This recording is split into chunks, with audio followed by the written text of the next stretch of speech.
ನಮಸ್ತೆ ಎಲ್ಲರಿಗೂ welcome to ಭಕ್ತಿ ಭಂಡಾರ ಯೂಟ್ಯೂಬ್ ಚಾನಲ್. ಫ್ರೆಂಡ್ಸ್, ಇವತ್ತಿನ ವಿಡಿಯೋದಲ್ಲಿ ಯಾರೆಲ್ಲ 21ನೇ ತಾರೀಕು ವರಮಹಾಲಕ್ಷ್ಮಿ ಹಬ್ಬನ ಆಚರಣೆ ಮಾಡೋಕ್ಕೆ ಆಗಿಲ್ವೋ ಅವರು ಈ ಶುಕ್ರವಾರ ಅಂದರೆ ಶ್ರಾವಣ ಮಾಸದ 3ನೇ ಶುಕ್ರವಾರ ವರಮಹಾಲಕ್ಷ್ಮಿ ವ್ರತ ಅಥವಾ ಹಬ್ಬವನ್ನು ಮಾಡಬಹುದು.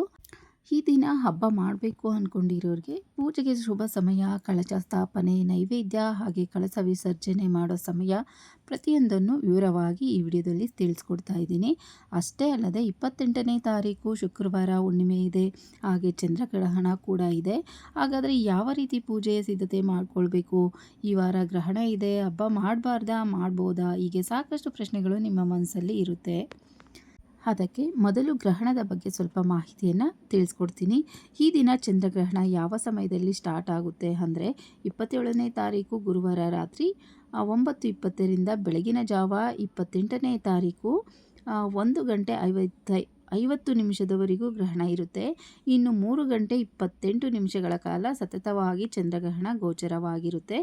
ಇನ್ನು ಎಲ್ಲೆಲ್ಲಿ ಅಂದರೆ ಯಾವ ಭಾಗಗಳಲ್ಲಿ ಚಂದ್ರಗ್ರಹಣ ಗೋಚರ ಆಗುತ್ತೆ, ನಾವು ಕೂಡ ಗ್ರಹಣವನ್ನು ಆಚರಣೆ ಮಾಡಬೇಕಾ ಮಾಡಬಾರ್ದಾ ಅಂತ ತಿಳ್ಕೊಳ್ಳೋದಾದರೆ, ಚಂದ್ರಗ್ರಹಣ ದಕ್ಷಿಣ ಉತ್ತರ ಅಮೆರಿಕದ ಹೆಚ್ಚಿನ ಭಾಗಗಳಲ್ಲಿ, ಹಾಗೆ ಪಶ್ಚಿಮ ಆಫ್ರಿಕಾ, ಸ್ಪೇನ್, ಪೋರ್ಚುಗಲ್ ಮತ್ತು ಯುರೋಪ್ನ ಐಸ್ಲ್ಯಾಂಡ್ಗಳಲ್ಲಿ ಈ ಭಾಗಗಳಲ್ಲಿ ಚಂದ್ರಗ್ರಹಣ ಇರುತ್ತೆ. ಹೆಚ್ಚಾಗಿ ಪಶ್ಚಿಮ ಭಾಗದಲ್ಲಿ ಪೂರ್ಣ ಚಂದ್ರ ಗೋಚರವಾಗುತ್ತೆ. ಉತ್ತರ ಮತ್ತು ದಕ್ಷಿಣ ಅಮೆರಿಕ, ಯುರೋಪ್, ಆಫ್ರಿಕಾ ಖಂಡಗಳಲ್ಲಿ ಮಾತ್ರ ಸ್ಪಷ್ಟವಾಗಿ ಚಂದ್ರಗ್ರಹಣ ಗೋಚರವಾಗಿರುತ್ತೆ.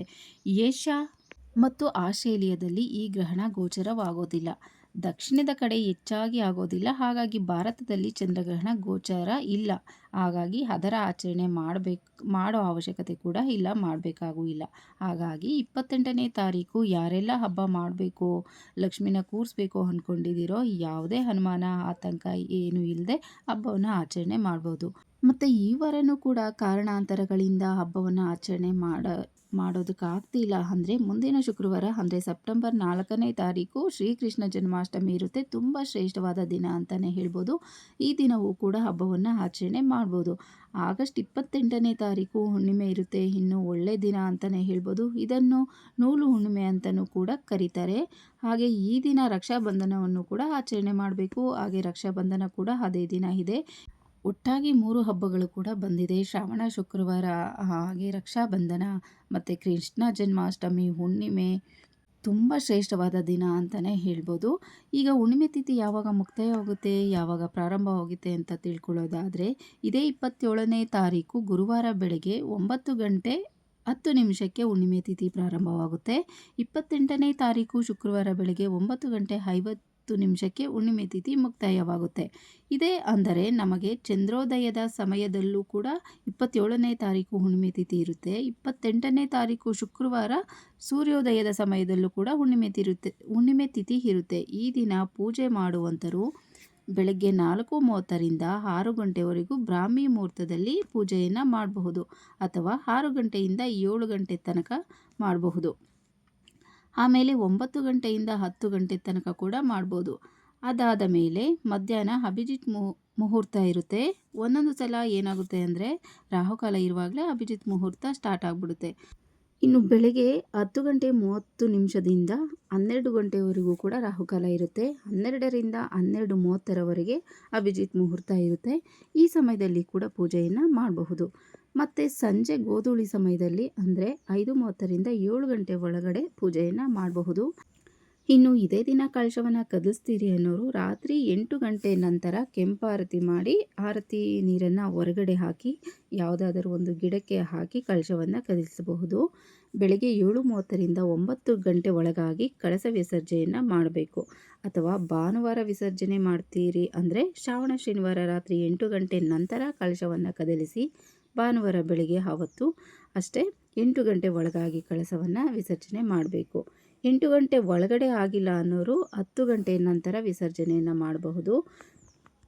ಫ್ರೆಂಡ್ಸ್, ಇದಿಷ್ಟು ಕೂಡ 28ನೇ ತಾರೀಕು ಶ್ರಾವಣ ಮಾಸದ 3ನೇ ಶುಕ್ರವಾರ ವರಮಹಾಲಕ್ಷ್ಮಿಯನ್ನು ಕೂರಿಸಿ ಪೂಜೆ ಮಾಡುವಂಥವರಿಗೆ ಶುಭ ಸಮಯ ಮತ್ತು ಒಂದಿಷ್ಟು ಮಾಹಿತಿಗಳು. ಇದೇ ದಿನ ರಕ್ಷಾಬಂಧನ ಆಚರಣೆ ಮಾಡುವಂಥರು, ರಾಖಿಯನ್ನು ಕಟ್ಟುವಂಥರು ಬೆಳಗ್ಗೆ 5 ಗಂಟೆ 20 ನಿಮಿಷದಿಂದ 9 ಗಂಟೆ 50 ನಿಮಿಷದ ತನಕ ಒಳ್ಳೆಯ ಸಮಯ ಇರುತ್ತೆ. ಆಗ ಒಳ್ಳೆಯ ಸಮಯದಲ್ಲಿ ಅಣ್ಣ ತಮ್ಮನಿಗೆ ರಾಖಿಯನ್ನು ಕಟ್ಟಬಹುದು. ಇನ್ನು ಪ್ರತಿ ಹುಣ್ಣಿಮೆಗೂ ಸತ್ಯನಾರಾಯಣ ಸ್ವಾಮಿ ವ್ರತವನ್ನು ಆಚರಣೆ ಮಾಡುವವರು ಗುರುವಾರವೂ ವ್ರತವನ್ನು ಮಾಡಬಹುದು, ಶುಕ್ರವಾರವೂ ಕೂಡ ಮಾಡಬಹುದು, ಎರಡೂ ದಿನ ಕೂಡ ಮಾಡಬಹುದು. ಇನ್ನು ಲಕ್ಷ್ಮೀ ವ್ರತವನ್ನು ಮಾಡುವವರು ನೈವೇದ್ಯಕ್ಕೆ ಕೋಸಂಬರಿ, ಪಾನಕ, ಸಜ್ಜಿಗೆ, ಪುಳಿಯೋಗರೆ ತುಂಬಾ ಶ್ರೇಷ್ಠವಾಗಿರುತ್ತೆ. ಹಾಗೆ 28ನೇ ತಾರೀಕು ಬ್ರಾಹ್ಮಿ ಮುಹೂರ್ತದಲ್ಲಿ ಲಕ್ಷ್ಮಿಯನ್ನು ಕೂರಿಸಿ ಪೂಜೆ ಮಾಡ್ತೀವಿ ಅನ್ನೋರು ಆ ದಿನ 3 ನೈವೇದ್ಯವನ್ನು ಅಂದರೆ 3 ಸಮಯಕ್ಕೆ 3 ನೈವೇದ್ಯವನ್ನು ಮಾಡಿ ಇಟ್ಟರೆ ತುಂಬಾ ಒಳ್ಳೆಯದು ಅಂತ ಹೇಳ್ಬೋದು. ಅಂದರೆ ಬೆಳಗ್ಗೆ ಒಂದು ನೈವೇದ್ಯ ಪೂಜೆಗೆ, ಮಧ್ಯಾಹ್ನದ ಪೂಜೆಗೆ ಒಂದು ನೈವೇದ್ಯ, ರಾತ್ರಿಯ ಪೂಜೆಗೆ ಒಂದು ನೈವೇದ್ಯ, ಒಂದೊಂದು ಹೊತ್ತಿಗೆ ಒಂದೊಂದು ಥರದ ನೈವೇದ್ಯವನ್ನು ಮಾಡಿ ಇಡುವುದು ತುಂಬ ಶ್ರೇಷ್ಠನೇ ಅಂತ ಹೇಳ್ಬೋದು. 28ನೇ ತಾರೀಕು ವರಮಹಾಲಕ್ಷ್ಮಿ ವ್ರತವನ್ನು ಆಚರಣೆ ಮಾಡುವವರಿಗೆ ಒಂದಿಷ್ಟು ಮಾಹಿತಿಯನ್ನು ತಿಳಿಸ್ಕೊಟ್ಟಿದ್ದೀನಿ. ಫ್ರೆಂಡ್ಸ್, ಈ ಮಾಹಿತಿ ನಿಮಗೆಲ್ಲ ಇಷ್ಟ ಆಗಿದೆ ಅಂತ ಅಂದ್ಕೊತೀನಿ. ಇಷ್ಟ ಆದರೆ ಪ್ಲೀಸ್ ಒಂದು ಲೈಕ್ ಮಾಡಿ, ಹಾಗೆ ನಿಮ್ಮ ಫ್ಯಾಮಿಲಿ ಫ್ರೆಂಡ್ಸ್ಗೂ ಶೇರ್ ಮಾಡಿ. ಹಾಗೆ ಮತ್ತಷ್ಟು ವಿಷಯಗಳಿಗಾಗಿ ಈ ಭಕ್ತಿ ಭಂಡಾರ ಯೂಟ್ಯೂಬ್ ಚಾನಲನ್ನು ಸಬ್ಸ್ಕ್ರೈಬ್ ಮಾಡ್ಕೊಂಡು ಸಪೋರ್ಟ್ ಮಾಡಿ. ನಿಮ್ಮ ಸಪೋರ್ಟ್ ತುಂಬಾ ಮುಖ್ಯ ಅಂತ ಹೇಳ್ತಾ ಇವತ್ತಿನ ವಿಡಿಯೋನ ಮುಗಿಸ್ತಾ ಇದ್ದೀನಿ. ಮತ್ತೊಂದು ಮಾಹಿತಿ ಜೊತೆ ಸಿಗ್ತೀನಿ ಅಂತ ಹೇಳ್ತಾ ಥ್ಯಾಂಕ್ ಯು ಫಾರ್ ವಾಚಿಂಗ್.